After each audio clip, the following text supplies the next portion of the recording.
pour dire sur les sanctions, nous avons concernant les responsables libanais qui, pour diverses raisons, ou bien contribuent au blocage politique, ou bien sont supposés complices de corruption. Nous avons pris de notre côté des positions sur des retraits de visa qui font qu'on ne voit pas pourquoi aujourd'hui, dans la situation que vit le Liban, telle ou telle personnalité ou personne voudrait venir faire des courses sur les Champs-Élysées tout en se lamentant sur la situation libanaise. Il y a des moments où il faut faire preuve d'un certain mécontentement. Il ne suffit pas de faire du déclaratif. Donc nous avons engagé ça et nous allons compléter ces mesures par des mesures qui seront normalement soumises au Conseil des ministres des Affaires étrangères de l'Union européenne lundi prochain à Bruxelles, réunion à laquelle je me rendrai. Il y a par ailleurs des mesures qui ont été prises par les États-Unis d'Amérique, avec un panel différent, mais qui sont tout à fait complémentaires de nos propres mesures. C'est vrai qu'il peut y avoir une interrogation de certains États membres par rapport à des sanctions qui pourraient toucher des chrétiens. Il est possible que les sanctions touchent des chrétiens. Et oui. Et d'ailleurs, il y a eu des sanctions américaines qui ont touché des chrétiens. Je ne vais pas ici faire la liste. Mais ceux qui m'entendent se reconnaîtront. Parce que, je reviens à la question du Hezbollah, parce qu'elle m'a été posée tout à l'heure, aussi, il y a des chrétiens qui sont alliés avec le Hezbollah. Je le constate. Et que du même coup, je ne sais plus qui m'interrogeait sur ce point, enfin, j'ai noté que cette question vous préoccupait, vous avez raison, c'est M. Kadik. Et oui, et c'est sans doute une des raisons pour laquelle tout bloque. Et donc, quand on choisit ces alliances, on les assume. Et c'est ce que je dirais à certains de mes collègues qui connaissent moins bien la situation libanaise et qui peuvent être éventuellement influencés par tel ou tel, dont on connaît les arrière-pensées.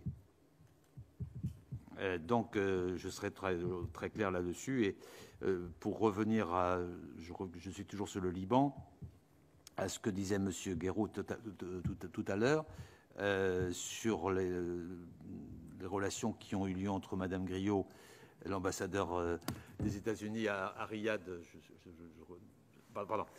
et le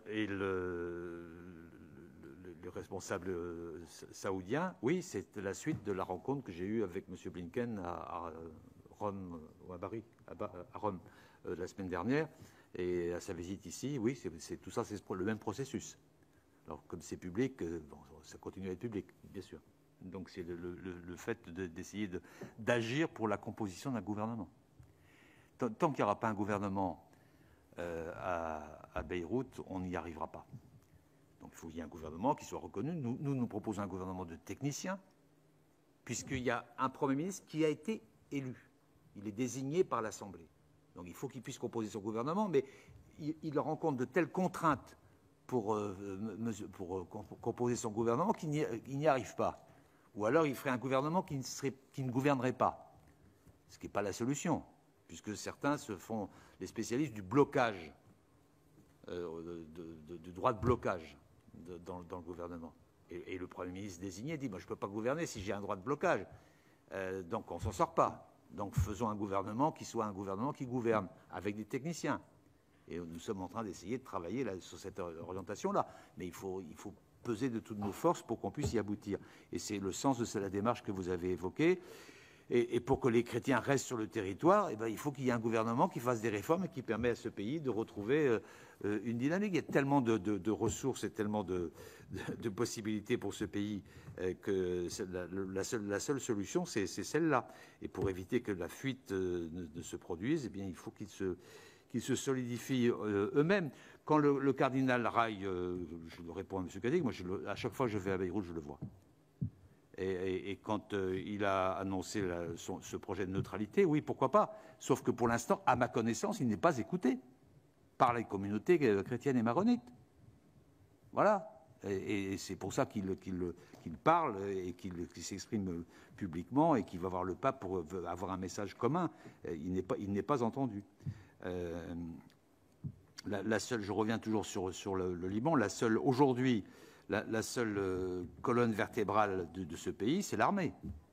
Ce sont les FAL, les forces armées libanaises, mais qui aujourd'hui ont des difficultés très graves parce qu'ils n'arrivent plus à payer les soldes. La force des FAL, c'est leur capacité d'inclusion, précisément. Et c'est une structure qui fonctionne, qui n'est pas soumise à toutes les difficultés claniques qui existent par ailleurs, mais il faut la soutenir. Et nous avons organisé, il y a quelques jours, une réunion de soutien financier aux FAL, c'était le 17 juin, nous-mêmes, pour faire en sorte qu'il y ait des moyens financiers pour faire tenir l'armée libanaise, parce que c'est la seule chose qui tienne. Et pour le reste, pour les chrétiens, ils ont des positions politiques différentes, je respecte. Certains soutiennent le Hezbollah, d'autres veulent vraiment qu'il y ait une autre solution qui s'impose dans ce pays.